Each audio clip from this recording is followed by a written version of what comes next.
Welcome everyone to Mike's Movie Podcast. Today I am interviewing Evan. Evan is a person that watched Bridge on the River Kwai, and he is going to be speaking with me today about the movie. Evan, okay, so we called yesterday after we watched Bridge on the River Kwai. So this is the third in the David Lean epics that we've watched, the other one being Doc, the other one being Larry. And we watched this one yesterday. We talked and we debriefed about this after we watched it yesterday.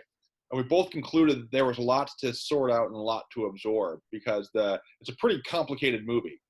And I want to start and say, have you sorted it out yet? First of all, I just want to say that, this is, the third David Lean movie. We're calling it Bridgie K because, it's an older movie and we want to try to make it more current for the younger people who might be, watching this show.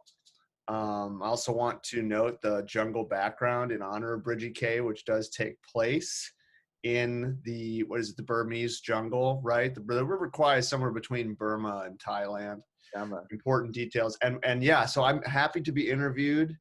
Over the last 24 hours, I have developed a profound expertise around this movie, and I think I understand all of its complex themes much more deeply than you do. So I think it would be a good idea if you read the Wikipedia page out loud, and then we discuss that while you interview me. Well, it's funny that you say that, Evan, because I wrote the Wikipedia page.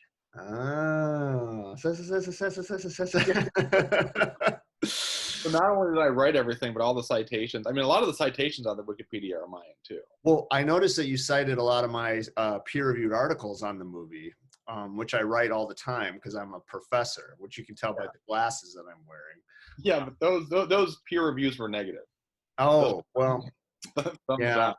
Well, agree to disagree. But yeah, so Wikipedia is sort of known for kind of a lowbrow, trashy, non-peer-reviewed. It's not really a good source of evidence. So it makes sense that you would have written that. Yeah. Well, listen, people are tuning in because they want to hear us talk about the movie. I'm not sure that's true. I'm not sure that's true. I want to talk about the movie, and that's why I'm here. We want to talk about the movie, and that's exactly. Well, let me reframe it with a simpler question. Okay, all right. Okay, a simpler but more vague question. How did you like it? Listen, we're gonna get to the specific quantification of my enjoyment of the movie, which is of course the go-to mechanism for evaluating pieces of art is a quantitative rating scale, and we learned that from Dr. Adam Higgins, who sometimes joins us, who has been conspicuously silent about these podcasts we've been putting out. So I'm using this to call him out and invite his feedback, and we're hoping that he will make some sort of effort or gesture around joining us for another podcast soon. Anyway, he's a big fan of this quantitative system. We'll get to that. I'm going to say right now, answer your question, I liked it a lot. I would venture to say of the three David Lean movies we watched, this is by far the best. I'll say that. Okay. Well, what's your reaction to that thing I just said? I mean, that's okay. Yeah. So when you're saying you're the best, so listen, I remember back when I was writing for the school magazine, how I had a list of like the 7 coolest songs, not the best songs, but the 7 coolest songs. So that distinction immediately comes to my mind. So when you say the best, are you talking about like your as a film critic? Just everything that goes into it, like, acting, directing, whatnot, it was the best, or the best in the terms of like how it made you feel watching it, like your enjoyment? Both. Okay. I like it because it's a little bit more, there's a lot of ambiguity in it. Yeah. And I like it when movies don't tie things up with a bow for you. Of course, there's elements of that in the other 2 movies as well. I gotta say though, too, I mean, I know it's against the spirit of this whole mega long epic movie festival, but the fact that he was able to do this in a much shorter time frame, 2 hours and 40 minutes, basically cut an hour off the length of the previous 2. I appreciated that as well. Yeah, no, I would agree with that point. It's about roughly 24 hours later, I haven't marinated enough to give an opinion on whether or not I think it's the best. But I would say, my initial response is I think that that's a very reasonable and defensible opinion that you have. It's the best. I would say I think this one was for sure, as I parcel out my final reaction, which of course we will quantify at the end, is that I think I probably reacted. I had probably had like more intense and focused reactions to the movie, where I was like really dialed into what was happening. So like specifically like the last 30 minutes when the two storylines are converging and they're going to blow up the bridge. There's that one, and like some of the stuff earlier on, like with Alec Guinness and in the hot box. Yeah. There's like a lot of stuff going on there, which really captured my attention. Whereas Larry had a tendency to kind of meander a bit, which I think is kind of the essence of the movie. Right. Don't get me wrong. I loved Larry with all my heart. Less passionate about Doc. I think of the three, that's probably the one I could take or leave the most. Yeah. Probably won't watch that one again. Yeah, I would agree. But I probably will watch Bridge on the River Kwai again. Mm-hmm. And another sort of pro. I mean, I like that all these movies feature a preponderance of male actors. Mm-hmm. It's just cut right to the good stuff. We don't want any static coming in, none of this emotional mumbo jumbo. We got Alec Guinness, we got whoever the hell else is in the movie. William Holden. Sure, William Holden. Is he the American guy? Yeah, he was the American guy. Yeah, so you got the American guy. Plus, I also I think of the three historical settings, this was the one that kind of piqued my interest the most. So I don't really have anything else to say about that except what I just did. But it takes place in a Japanese prisoner of war camp, and it's like late in the war. Things are really grim, and there's sort of this atmosphere of anarchy and chaos and blurred lines where their general morale amongst the Allies and the Japanese is just so low at this point. Everybody's just been beaten and there's been so much death and destruction. So it's like the time is ripe for these sort of strange outbursts of madness from the main characters, and I think that's really what the movie's about. And it doesn't answer a lot of big questions. At least if it did, I wasn't paying close enough attention.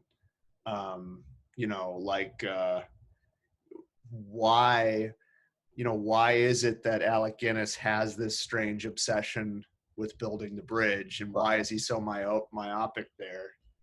And then, of course, the ending, which is the big. Well, let's talk about this. What we have with the bridge part. That's a larger thread that I want to talk about. Is that okay? So Alec Guinness, his company or whatever, they surrender. They go to the prisoner of war camp. Right. And then where they have where the leader of the prisoner of war camp is just very sadistic and whatnot, and morale is very, very bad, and lots of bad stuff, right? So, but they need to part of what the prisoners need to do is build a bridge on the River Kwai, and what Alec Guinness, what he is like, we need to he views it as like a symbol of like purpose and meaning, but then it's something that he takes great pride in, and he's like, after this war is over, people are going to realize that this was built by the British and it's going to be this great symbol. And it's kind of some level of Stockholm syndrome that he's getting there with the bridge. And I will say at the end of the movie, when you have the Shears and the other storyline of we need to blow up this bridge, my reaction was no, you don't blow up that bridge. And I was hoping that they wouldn't. I found myself identifying with the Alec Guinness colonel and buying into his purpose of the bridge and protecting it, because I was found myself thinking about it the same way he was, where the bridge, it improved the morale of the soldiers. they were happy. I mean, at the end, the last day, they were doing their USO style play, which of course, I mean, the British are not going to be having a USO style play, but you know what I mean. Yeah. And he gives a speech and like morale is good, and they're marching across it. So I was like found myself totally buying into the mission, but that's what I thought. But then of course at the end when they blow it up, when Alec Guinness has a realization of like what have I done? Yeah. And so side note, Mike actually used to volunteer for the USO shows during the Iraq War, and he would fly out to perform for the men. And I can't reveal the details. It's a very, classified, top secret. But actually, let me tell you a real story. This is an actual true story. Is I was out. This was when I was in high school, senior year of high school. I was out to dinner with my dad, and ran into one of my dad's friends. And I was like, this is going to college, senior year of high school. And my dad's friend was like, so what are you doing after this? And I thought for some reason it would be funny if I said, I'm going to join the Naval Academy. Because it's like, of course I'm not going to join the Naval Academy. Yeah. But I said it, and of course my joking style was said it with some sincerity. And my dad's friend was like, well, good for you, young man. And he reached out his hands to shake my hand. And then I had to tell him that that was not what I was doing. And that was an acute moment of embarrassment where I told a joke that did not land. And did your dad punch you in the face then at the dinner? No, he did not. I don't think he even really was paying attention at that moment. But I was. And here I am 18 years later. Mike, see, the fact that you just told me that story makes me think there must be so many beautiful gems lodged in your memory that I don't even know about. And like, if my entire life was devoted to just, getting those things, extracting that information from you, I would be a happy camper. That's fantastic. So yeah, I mean, and just to be clear, everybody, like Mike just told a true blue honest story. Okay. Yeah. That's something that really happened. The USO thing, well, we'll just leave that there. I don't want to spoil any surprises, but Mike was a star. And anyway. This is turning into like a psychology podcast, because like the wires are getting crossed here where I was embarrassed about, saying that I volunteered for the Navy, and like you are basically doing your own version of that. You are misrepresenting my story. I did not in fact volunteer for the USO. Anyway, getting back to the topic at hand is that with Alec Guinness, did you share any of my sympathy with his drive, his Ahab-like drive to get that bridge built? I'm trying to remember. Okay, so to be honest, let me get serious on you. All right, I'm putting on my professor glasses. Look, this movie is a roller coaster. All right, it starts off and you're like, God, these evil, not evil, but these darn Japanese soldiers. Okay. Are really just bearing down on poor Alec Guinness and Colonel Major Shears, and boy, they're going to make them build this bridge.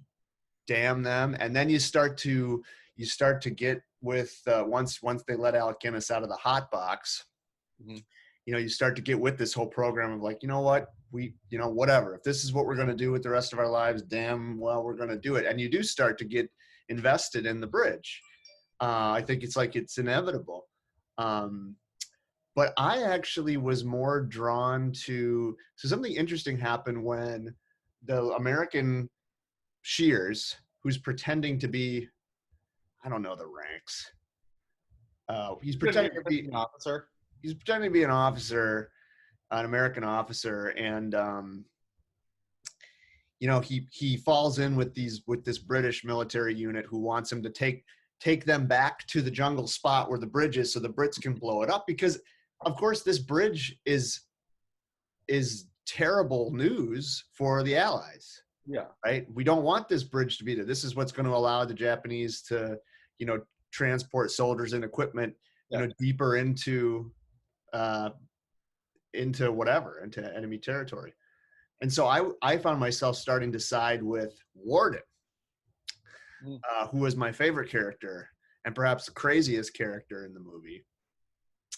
And that was the point in the movie when I realized, like, oh, they're not going to give me like an easy answer to the question of like who you should sympathize most with.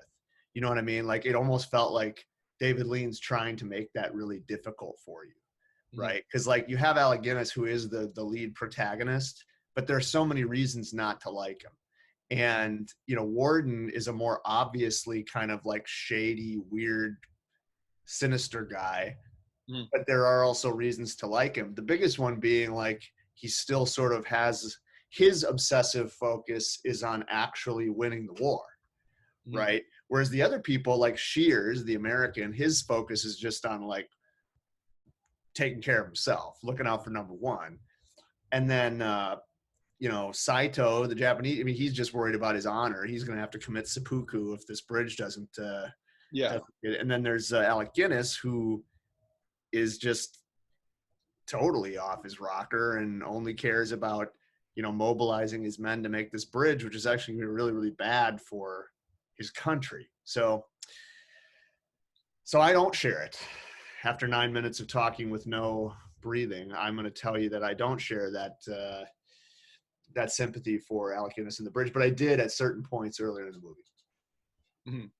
Yeah, no, yeah, that's you know, part of that is that you know, I do wonder if at a certain point, like when you're watching movies like this, because this movie is very vague and like, well, what should you believe, or like how should you feel about it? Just like kind of lays things out there and it doesn't really present it. So I think that, you know, more recent movies and the type of movies that I watch kind of like lays out like you have the protagonist who's doing a good thing and you root for them. So I think it kind of like fall into some of those thought patterns a little bit when I was watching that. But I don't know. I mean, I also, you know, the thing too is, what I, you know, of course, I've been watching, a comparison that I would have to make is, if, you know, I've been watching a few of those Jordan Peterson movies recently, and want to add some, not movies, some of his videos, and of course he talks about like chaos and tyranny. And just to draw a comparison there is that I feel like the POW camp, Saito, that like a lot of the tyranny that was being caused there was by his incompetence as a leader. And like he needed to get that bridge built, and they were unable to do it. So there was the chaos, and then of course, you know, Alec Guinness comes in. He's highly competent. They're able to do that. Then order gets restored. But of course, the order being restored is bad, because that then, of course, benefits the Japanese, which are the enemy of the Allies in World War II. Right. So, yep. I'm actually just looking at Jordan Peterson's Twitter right now. Yeah, is he tweeting right now? Isn't he in rehab? I believe he is still in rehab, but it looks like his daughter's been tweeting some updates. Yeah. Anyway, we definitely don't want to make any of the podcast about that, but he's in the process of writing his next book. Blah blah blah. Anyway.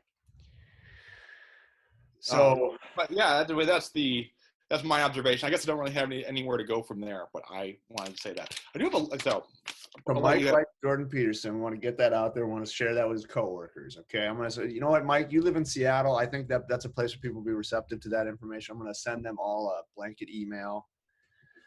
It says, not only are you a Jordan Peterson sympathizer, but you are a white supremacist. Okay, Evan, this is okay. Can you pause the video? No, really? Yeah, pause it. Yeah. All right. So I think I have a list of things that I wanted to go over. So just to kind of have some scattered thoughts to discuss. So one of them was the scene when Shears is escaping, and there is the buzzard that's actually a kite that's circling over him. Do you remember that when he goes into the village? Yes. So that scene, I remember my first impression when I was watching that movie was like, wow, the special effects of this movie are so terrible. And the 1950s, it was they just had no technology. And then I realized that the fake buzzard was actually a kite, and I felt a little bit embarrassed for my judgment of the quality of the effects of the movie. Yeah, no, I'm with you there. Well, I'm always interested in the scenes that were, so we talked about this in Ben-Hur with the chariot scene. Yeah. Like that bridge blowing up scene, like that's a real bridge blowing up and a real train falling in the river. That's not a model. Mm-hmm. And like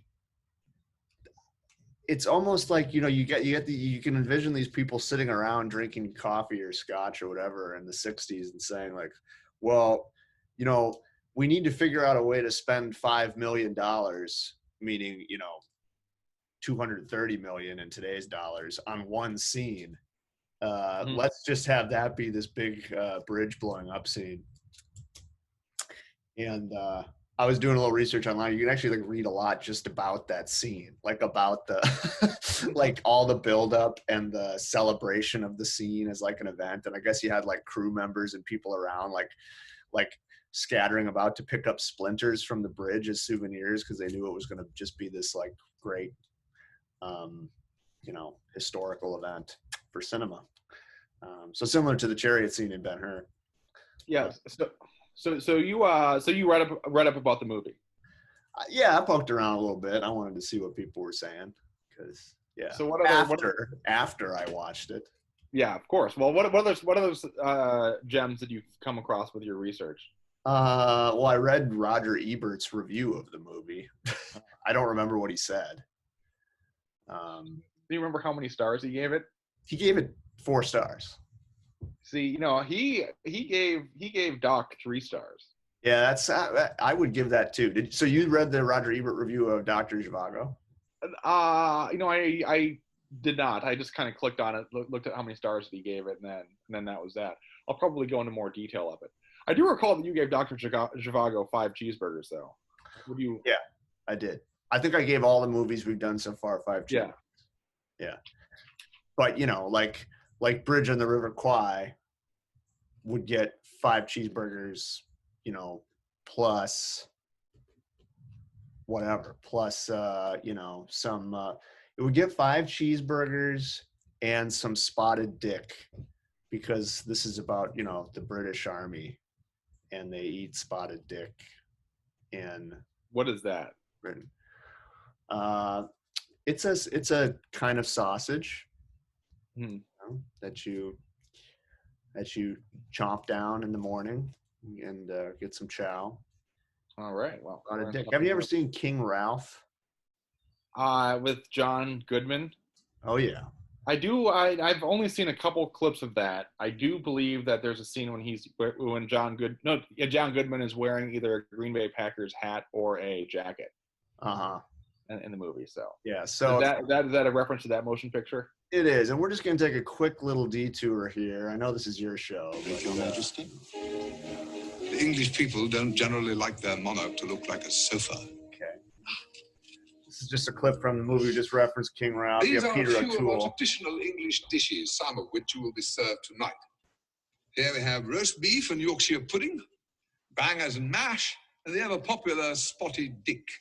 So now, as you can see, we've come full circle, and we have Larry himself introducing the English delicacy spotted dick to King Ralph, who's an American. So, and I actually think, I'm going to throw this out there, you can reject me if you want, it's your show. I think we should do King Ralph, and I think we should have Adam on the show. Yeah, no, that sounds good to me. I mean, I think that this is a free-form podcast where we started off with the template of watching these epics, and now we're just going to go. I mean, that was like the template of us. Like, we are musicians, we are in a jam band, and the jam that we had was these epics, and now we're just going to see where it takes us. I would actually like to keep doing the epics with you on the side. Maybe we don't need to review them all. Well, listen, everybody, Mike and I are best friends, okay? And we come up with ways to keep in touch over the 3,000-mile distance.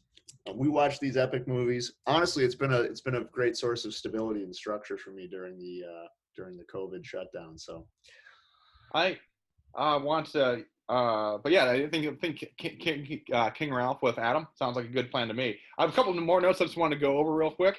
One of them is when Saito, he says, "All work, no play makes Jack dull boy." And that one stuck out because, of course, that was written over and over again by Jack Nicholson in The Shining. So, little they investigation. stole that. They stole that from The Shining, didn't they? I think The Shining was made in like the late 60s, early 70s after this one. So apparently that's probably something. Another note that I had was the hot box that Alec Guinness was in.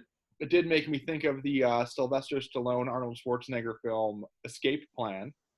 There's a scene in that movie where Stallone is in one of those high temperature solitary confinement things, and that important plot point there. So it makes you think that movie was at least partially inspired by this one.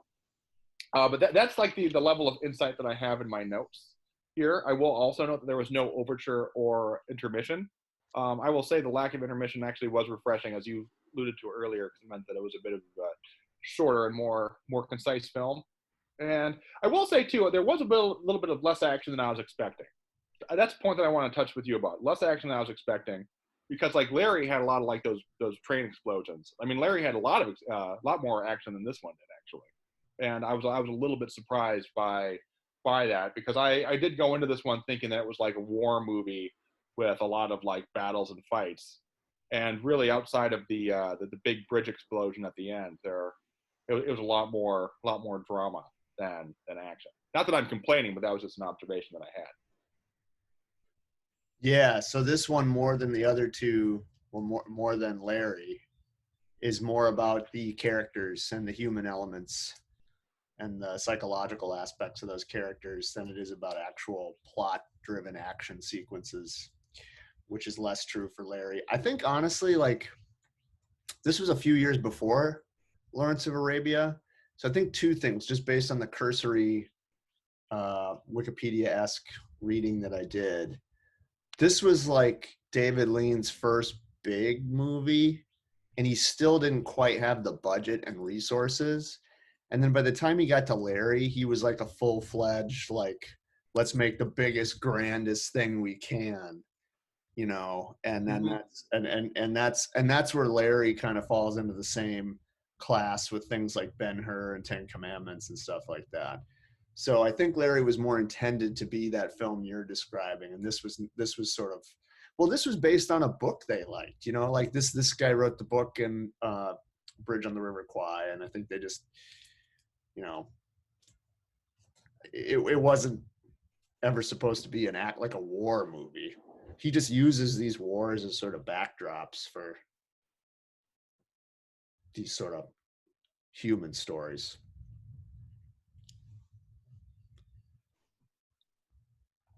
Mm-hmm. Yep. Let's see, what else? What other notes do we have here? All right, let's see. I think that's like that's the extent of it. I'll just say, I guess, one last comment too, which I'll have is I do enjoy like the multi-layer visuals of these movies, and how you have those shots that are those long shots that have like action in the foreground and action in the background. A lot of stuff going on, multi-layers. I'm going to draw free association comparison to the Naked Gun movies, because they often use the same technique where you have jokes in the foreground and jokes in the background. Of course, this movie is not a comedy, but it does actually kind of make me, now that I think about it, admire the craftsmanship of those Naked Gun movies, with just how much is packed into all of the screen there. So, recently rewatched all three Naked Gun movies. Yeah, the which of those three is your favorite? One. Yeah. It didn't used to be. I'd say if you'd asked me that when I was a kid, and I've been a fan of these, it's funny, like it's little trip down memory lane. One of the earliest memories I have was just being like intoxicated with joy and happiness and just laughing my ass off, like laughing so hard that it hurts. My first memory of something like that was when I think I was 5 or 6 and my dad let me watch Naked Gun. Mhm. And even though I didn't get most of the jokes at the time, the movie is such pure, like unfiltered slapstick that as a kid, you just can't take it. It's like too much. There's too much like walking into doors and getting kicked in the crotch, and it's just beautiful. And then I saw Naked Gun 2.5, and I remember thinking that one was better. But when I watched them this more recent time, I thought this one sucks, not even close. And then Naked Gun 33 1/3. To be honest, I started watching that, I fell asleep halfway through. But that's probably the one. We used to rent that all the time. I remember taking the tape home. Imagine going to Blockbuster and multiple times, maybe 10 over the course of 4 years, renting the same movie, and it's Naked Gun 33 1/3. Yeah. But anyway, no, one is a hands down favorite for me. Yeah, I think one's the best. I do have a. This is another true story of me of Naked Gun 33 1/3. So, I was 9 years old when that movie came out, and it was summer, and I was going to see a Brewers game with my mom and dad, and we were driving up to County Stadium, and it started raining, and we were like, this is of course before Miller Park, so there's no roof, so we were driving. And we were driving to the stadium. It was raining. We're like, you know what? Let's do something else. And what we decided to do was go to the movie theater to watch The Naked Gun. And I saw that, and of course, I was, again, same thing with you were saying. I enjoyed it quite a bit. It became one of my favorite movies. Then later on, we went home, and I was flipping through the TV, went onto the CNN headline news channel. They had a little score ticker on the bottom, and I saw that the Brewers won that day. I think by a score of 7-0. I believe they were playing the Royals. I'll have to double check that. And I remember being very upset that the game happened and the Brewers won, and I was not in attendance. So, because you went to see it. See, I would have been upset if I had missed the movie and saw the Brewers win. But yeah, but I do remember like Naked Gun 33 1/3 though. I also remember like being on the playground afterwards, like recess, and like talking about that movie. Like I was like, that I had seen something. But yeah, I would say for ranking them, I think one is the best. 33 1/3 is a somewhat distant second, and then 2.5 is just not that good. Yeah. Although, I mean, like all of them, it has some funny bits in it. Yeah, I would agree as well. I would agree with that assessment. Yeah, I don't know why two just is nah. And it takes place in Washington D.C. for reasons I never understood. All of them do, don't they? No, the 1 and 3, or like 1 and 33 1/3 take place in L.A. The second one takes place in D.C. Because remember the first one, they're at the Angels game. Yeah, that's because the second one is when they're trying to pass an energy law. I remember, like, the second one has relevance to I was going to actually like have my energy policy class watch the beginning, because there is sort of a good like introduction to the different like, inside interest groups around energy policy. You got like the evil coal and oil companies, and then the nuke people, and they're trying to influence the president to pass legislation around that. That's why it's in DC. Yeah. No, that's true. And yeah, now that we're talking through them, there are some really good scenes in that one. I think that one of my favorite jokes in that movie, and I think a really good one, is you have like Dr. Meinheimer, and like he needs to give his speech on energy, and it's like he has this very important speech that he needs to give, and then like he eventually gives it, and it's just like the most dry, boring thing, and everybody is sleeping because it's just this terribly technical speech. Right. That's how it is when I try to give a lecture. Okay, well, that's a good. I know that we're kind of running a little bit low on time here. Let's get to the burger rating system. What are you at for this one? Well, I already said I'm giving it 5 cheeseburgers and a spotted dick. Okay. For the British Army that Alec Guinness represents. What about you? Yeah, you know what? I'm gonna give this one. I'm gonna give it 5 cheeseburgers, and I'm gonna add some bacon on it. And the bacon is that is in tribute to William Holden to Shears, cheeseburger with bacon. That's just to the American hedonism that he displayed throughout the film. Oh. But I enjoyed that one. And I'll say this to the original question of which one is the best. If they're having a film festival at Cinerama and 3 movies are playing are Larry, Benny, and Bridgie K, I think Bridgie K is the one that I would see. Yeah, same. This is definitely the best of the three, and yeah, I'll look forward to watching it again. Maybe I'll pick up a few things that I missed, but yeah, I'm comfortable just leaving it there. I feel like we've sort of found this gem of a movie that a lot of people haven't seen, and you know, we really unpacked it for you. So thank you for listening. Yeah, don't forget to like this movie. If you like this and you enjoyed this video, make sure to smash that subscribe button. And right, yeah, if your name is Adam, Nick, Mitchell, or Erica, we would encourage you to subscribe to our non-existent podcast. You can get it on Spotify and we also have a Patreon where you can get some exclusive content. I do feel like I need a Patreon for something. I don't even care what it is, but I want to sell my body for money. Do you think I could be successful at that? I couldn't tell you. Would you pay?